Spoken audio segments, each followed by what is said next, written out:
Hi, my name is Miss Erin Hiatt, and I will be answering questions that were submitted by the Faith Academy community on today's Faith Asks. What made you pursue graphic design? I was interested in graphic design before I even knew that graphic design existed. When I was a child, I remember creating different designs for our make-believe veterinary clinic or store or school. I always had to make a poster or a sign for the storefront. I've always been interested in that. Even though I was a child, it was just something fun that I really enjoyed. But what really inspired me to pursue graphic design as a career was an assignment that I received in high school. When I was in grade 9, my English teacher created an assignment for us where we had to write the narrative of how our families immigrated to the United States and submit a cover sheet on it. And when I received my assignment back, she had written a note asking if I was interested in media productions class. I decided that I would join, and it turned out to be really awesome. I learned a lot of skills in that class. We created the school yearbook and wrote the school newspaper. That was where I fell in love kind of with communications, but particularly graphic design. And so I started to be able to design a lot of different materials for my school and decided to continue with that. It was something I really enjoyed and at that time felt like I was good at, and I have continued doing that. Have you been professionally trained or did you learn as a hobby?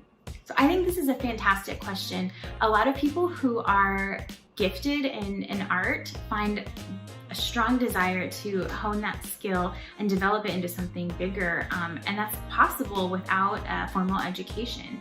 I do think, however, formal education is really important, and so I did study at university. My degree is Bachelor's of Arts in Graphic Design, and I have a minor in Marketing and Entrepreneurship. When I went to art school, I was a little bit nervous because I knew that I would have to take extra classes that were not just graphic design related, which is where my skills had already begun to grow. And so I had to take painting, drawing, sculpture, clay, and all of those together really allowed me to become a more well-rounded artist, not just a graphic designer.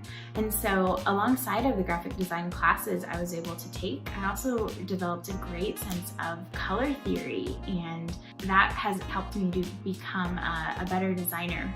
And I would encourage anyone who's interested in studying art or design or even music or dance to consider getting a formal education, or at least train with some people who know more than you do at this point. What is the best part about Model UN? Model United Nations. It's just great. Everything is great about it. The best part is getting to work together and talk about issues that are real. It's so easy to get together with people and talk about superficial aspects of life. And in Model UN, we talk about issues that are really, really impacting lives of people around us, lives of people in other countries, but also things that are going on in our own lives. We've talked about what's the impact of buying mass manufactured clothing or chocolate or coffee, and what's going on currently with coronavirus and education around the world. And so we're talking about things that are real, and I think there needs to be more of that in the world. What is your favorite country that you've traveled to and why? I've received this question a lot over the years, and I guess the short answer is I don't know. I'm not a great person to ask favorites to. I tend to be really soft-hearted. I never want to devalue the people who I traveled with or the people who I met while I was traveling or the culture. And so this is a hard question for me to answer, but I will answer it. So I would say at this moment, Vietnam is my favorite country that I've visited. First of all, the weather was just beautiful. It was really light. It felt kind of like spring in North America, and that was lovely. And the pace of life was just calm. It was slower than the city where I live. People didn't seem so preoccupied with social media. That was something I really took note of. Loved that.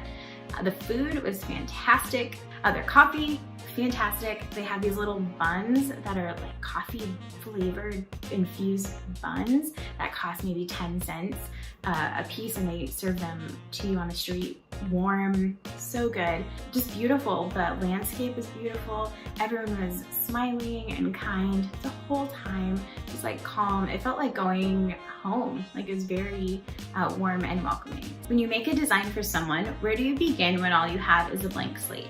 Well, I try to make sure that I never have a blank slate per se. I always want to ask questions.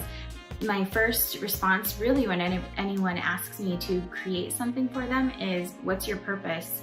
I like to know what they're trying to accomplish with the particular design that they're asking of me. And then I find out who the audience is. Who's going to be looking at this, and will they respond to the message that I'm creating? So sometimes if I'm faced with a blank slate and I don't have an idea, I really think back to what's the purpose, what am I trying to communicate with this design? And then that usually helps me move forward. Occasionally there will be times where I am really stuck, and in those moments I just kind of look back on other designs that I have done before. What have I liked? If I need inspiration from outside designers, I will look at that kind of as supplemental material for what I'm making. But mostly I just think about, what's the purpose? Why am I creating this? And that usually helps me come up with a design.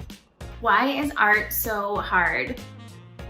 I'm so sorry to whoever submitted this, but I understand art can be really, really hard. I think the first would be because it takes skill.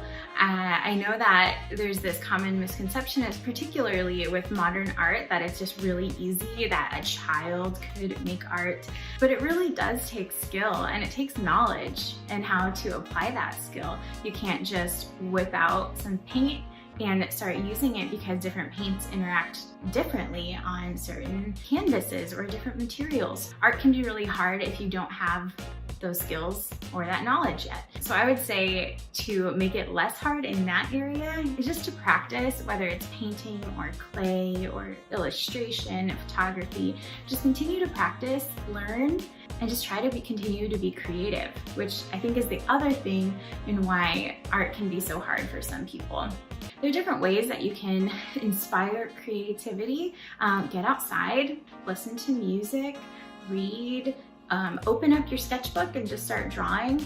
You can look at other art for inspiration. Once the pandemic is over, where do you want to travel next? For a long time, my answer to this question has been South America, and it continues to be South America. That is a continent that I have not been to. So many countries there that I have not experienced, and I would like to. How do you wear so many hats? And how do you do it well? Some days I think I don't do it so well. I do have a lot of different aspects to my job, and I also have other ministry work outside of my work at Faith Academy. I just think it's grace. It's God's grace. He asks us to do things for a certain time and in a certain season, and He gives us the ability to do it. So I feel like God has equipped me to be able to do these different jobs and different aspects of my work. I think another part of that is reaching out when I need help, not just wanting to try to do everything and control everything myself, but relying on people who are around me or giving them the opportunity to do something new. It also takes a lot of self-discipline. If I stay up way too late because inspiration struck at the stroke of midnight, that means the next day I might not be so well equipped to do a good job in my work the next day. It takes self-discipline in a spiritual aspect too. I started this a few years back, but when I would receive a new project, I would pray over it and ask God to give me inspiration for the project, that He would allow me to understand what that person was needing the most and how I could use my skills to be able to help solve that. Is there any one thing you do every time you visit a new country? I like to try food. I think trying foods in other countries tells you a lot about culture. I think street food is really the way to go. It's available in most countries. Most countries have their version of street food, and I guess the only rule of thumb is if it smells bad or is covered in bugs, unless it is bugs, maybe stay away. Other than that, I think be adventurous. You're in a new place. Do you edit the videos for the Faith Academy YouTube channel? Some of them, yes. Some of them, no. Depends on what the video is for. and who the audience will be. We have a group of people who work on different things, sometimes outside videographers and editors, and sometimes it is in-house.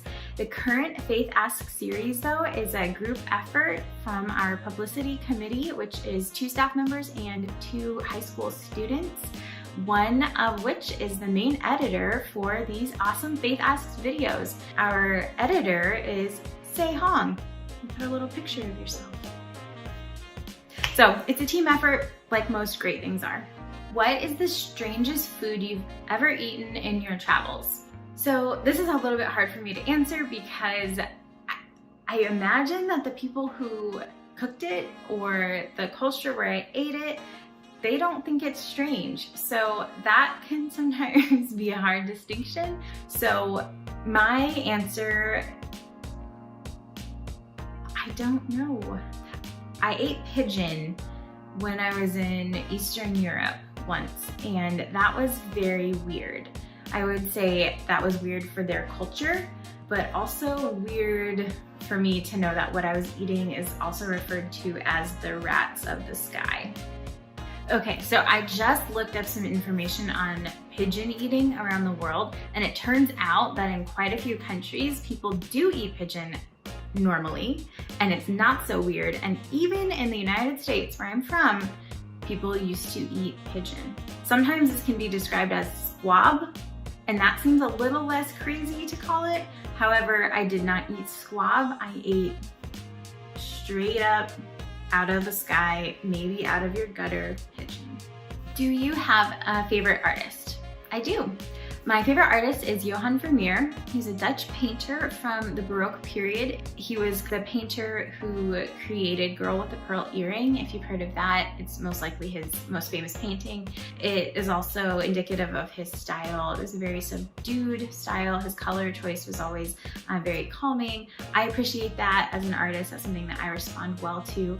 He did something different for the time period that he was around and painting in as well. He was painting more of what was going on in everyday real life and painting settings in houses commonly. He would frequently utilize natural light and was actually one of the forefathers of photography. So look him up. How can I make my portfolio better? Such a good question. And growth mindset. Something that you can do is ask for other opinions. Ask people who are not artists. Maybe ask your parents or ask your friends. What do they think? What do they respond to? What do maybe they think is a little bit strange? And then ask people who are artists in your life. It doesn't have to necessarily only be your teacher, but if there are other people you know who are artists or who have an eye for art, ask them what their opinions are and what you can do. The second thing that I think is even maybe more important than that outside influence is just not to settle or to think that you've arrived. I know every once in a while you can create something and you just think, oh, this is the drawing of my life, or this is the painting that I've been dying to make. It's exactly what I wanted it to be. I would say continue getting better, trying new things, a new style maybe that you've seen somewhere else, and that will just make you into a better artist and will make your portfolio better. What is one piece of advice you have for Faith Academy students? Keep seeking God and honor others even when you don't feel it, and keep trusting even when it's confusing. I know that this can be really hard to do. I know it's easy to seek after the accolades of the world, accolades of your friends and family, but seeking to honor God and live your life according to His plan for your specific life is the most important thing that I can tell you. Honoring others and finding value and showing them and treating them with the dignity that they deserve as image bearers of Christ is also so important. If God gives such attention to the appearance of wildflowers, most of which are never even seen, don't you think He'll attend to you, take pride in you, do His best for you? What I'm trying to do here is to get you to relax, to not be so preoccupied with getting, so you can respond to God's giving. People who don't know God and the way He works fuss over these things, but you know both God and how He works. Steep your life in God reality, God initiative, God provisions. Don't worry about missing out. You'll find all your everyday human concerns will be met. Thank you so much for submitting your questions so that I could talk to you about design and art and travel. It was really fun to think through the questions and answer them for you. Continue to submit your questions to the Faith Asks series and look forward to more videos just like this.